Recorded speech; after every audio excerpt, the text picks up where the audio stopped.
How do you think this new landscape will impact the job market in the UK?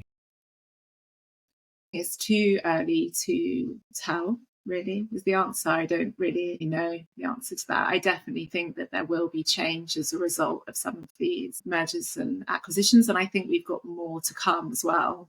Um, you know, in a podcast that I listened to a little while ago, they were talking about the impact of the strikes, but also the impact of the so-called kind of streaming wars and streaming services kind of in competition with each other and really driving up the amount of content that was being created, and therefore the need for talent, and how that has changed post-pandemic in terms of the fact that perhaps there was less of a demand for all of that content, perhaps there were not as many people purchasing multiple streaming services, and just what impact that's had on the industry. And there will no doubt be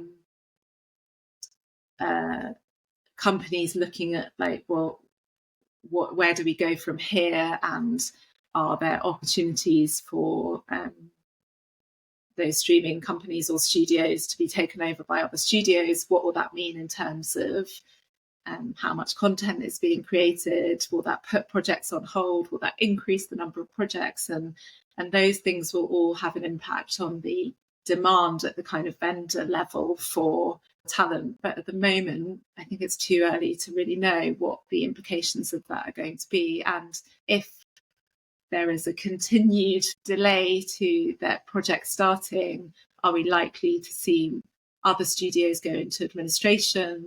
Will there be tiny startups with talent from those studios born out of that? And how will that impact the demand for talent or the opportunities? It's a sort of constantly moving thing.